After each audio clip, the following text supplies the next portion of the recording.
Bonsoir et bienvenue à tous dans l'actualité. Ce soir, le voile intégral, comme vous le savez, le gouvernement veut l'interdire. Un projet de loi est en pleine préparation. Il sera présenté devant les députés. Qu'en pensent les Mahorais? Terre musulmane certes, mais ici, rares sont les femmes qui portent le voile intégral. Vous disiez, le gouvernement est en train de préparer un projet de loi sur le voile intégral.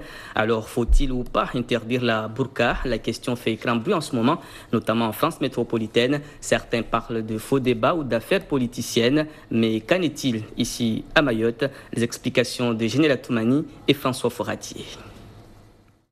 Burqa, niqab, voile intégral, quel que soit le nom qu'on lui donne, l'habit fait couler beaucoup d'encre depuis déjà quelques semaines dans l'Hexagone. Le gouvernement parle même de sanctions pour les concernés. À Mayotte, terre d'islam, il est rare de croiser des femmes entièrement voilées et les avis sont partagés sur la question. Je crois que c'est normal, hein. C'est normal de l'interdire parce que, vous savez, hein, quand on parle avec des gens et on a de voile, on ne voit même pas le visage. Hein. On ne sait même pas à qui on parle. Quoi, en plus, je crois que c'est un manque de respect devant le public. C'est pas juste, nous sommes des musulmans, si on a envie de se couvrir entièrement, c'est une bonne chose et on ne devrait pas nous sanctionner pour ça.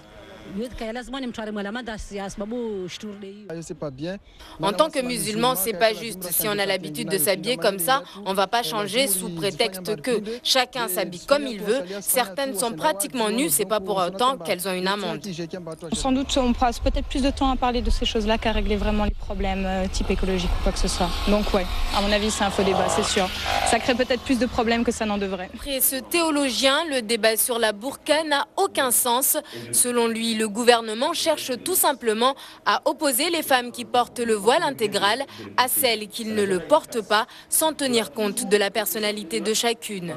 Certaines ils sont obligées de le porter parce que leur mari peut-être les oblige. Mais il y en a d'autres qui le font volontairement.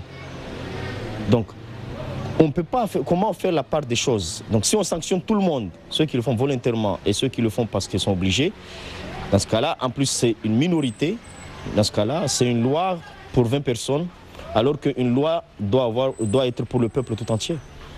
Donc en fait, c'est plutôt une affaire politicienne, on pourrait dire. Et ça a toujours été comme ça avec la droite. Rappelons que le projet de loi sur la burqa sera examiné devant le Conseil des ministres le 19 mai prochain.